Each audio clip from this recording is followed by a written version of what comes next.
انت برضو من الحاجات اللي شغال فيها كتدريب حته البيرسونال براندنج. صحيح. المصطلح ده ما كانش موجود زمان، او على الاقل ما كانش معروف بشكل قوي. قول لي انت شايفه ازاي، او يعني ليه ابتدى يبقى من الحاجات المؤثره دلوقتي ومن الحاجات اللي هي مهمه جدا لكل الناس، حتى لو شغال في شركه، شغال فريلانس، شغال مدير شركه، او عنده الشركه بتاعته كستارت اب او حتى كشركه عاديه. من الحاجات الاساسيه اللي بقت مطلوبه من الكل دلوقتي حته البيرسونال براندنج. التطور ده جه منين؟ هو ده اللي جاب لي شغل من وانا في الجامعه، من وانا طالب، ان انا كنت بعمل تسويق شخصي لنفسي من غير ما اعرف ان هو ده اسمه تسويق هو شخصي. ده يوصف كذا. يعني انا كنت بتكلم عن اي حاجه انا بعملها، واقعد احكي الستوري تيلينج، احكي على المواقف اللي حصلت لي في الدراسه، بره الدراسه، في الاتحاد، اتحاد الطلبه، في شغل، اي موقف كده. اتعرفت بقى الناس بتتابعني، فهموا ان انا متخصص في الحته دي. فاول ما يجي سيره الماركتنج، طب تعالوا نشوف ابو العينين يشتغل معانا. دي كانت اول شغلانه جات لي كده، واحد شافني من على السوشيال ميديا، طيب انت بتتكلم عن التسويق باستمرار، طيب تعالى بقى اشتغل معانا، واشتغلت معاهم في حاجه زي كده. فالتسويق الشخصي زي ما كنا بنتكلم على الذكاء الاصطناعي، دي حاجه موجوده، فبدل ما انا قاعد اعيط جنبها ومش بستغلها، انا لازم استفاد منها. نفس الشيء مواقع التواصل الاجتماعي، مفيش حد دلوقتي مش معاه سمارت فون، يعني الا لو حد مثلا سنه كبير شويه. فانت دلوقتي الناس كلها بتدخل على الفيسبوك، تدخل على تيك توك بقى، ولا ايا كان انستجرام، مواقع التواصل الاجتماعي المختلفه.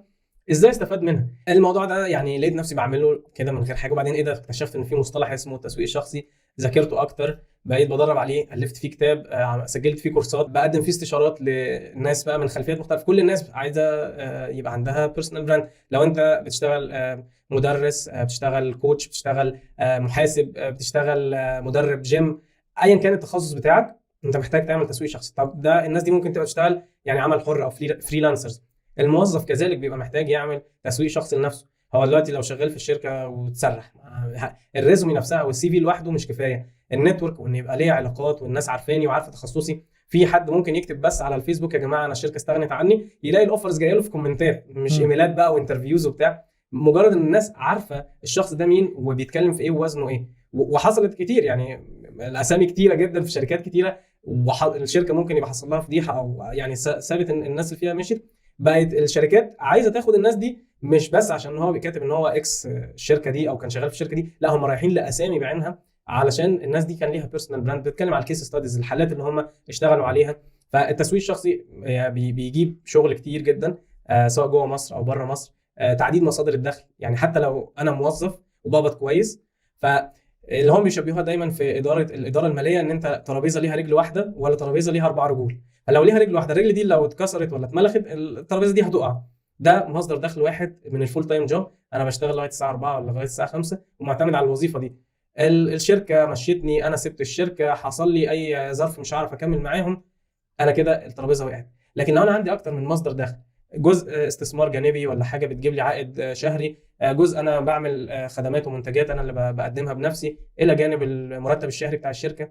فلو اي واحد فيهم متهز شويه، لا، الترابيزه يعني هتسند نفسها مش هتقع. فتعديد مصادر الدخل ده اهم الاسباب اللي بتخلي الناس اصلا تعمل تسويق شخصي.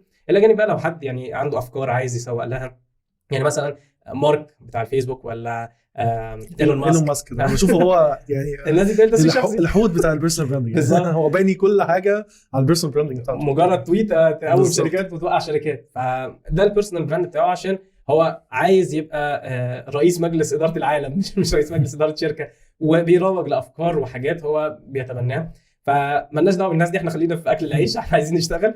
فالتسويق الشخصي مفيد لايا كان الشخص بيشتغل في ايه. ممكن حد يبقى بيستفاد منه giving back to society، ان انا حاسس ان في عليا مسؤوليه مجتمعيه تجاه الناس، بعلمهم، بفيدهم بالتخصص بتاعي. دي حاجه من اهداف التسويق الشخصي بنعتمد عليها برضه. فالتسويق الشخصي كله خير، يعني الواحد بيستفاد منه. وانت بتعمل تسويق شخصي بتتعلم حاجات تانية كمان جنبيه، تلاقي نفسك اتعلمت ازاي تعمل يوتيوب شانل، وبدل ما تيجي بقى الغنيمي تقول له دير لي قناه اليوتيوب بتاعتي، تتعلم حاجه زي دي، تتعلم تصور فيديوهات، تتعلم تكتب محتوى، تعمل تصميمات على مواقع زي كانفا وغيره. حاجات كتيره بتحصل من بدايه بس ان الواحد عمل تسويق شخصي. فانا من المبشرين بالتسويق الشخصي، يعني كل الناس كلها تشتغل عليه.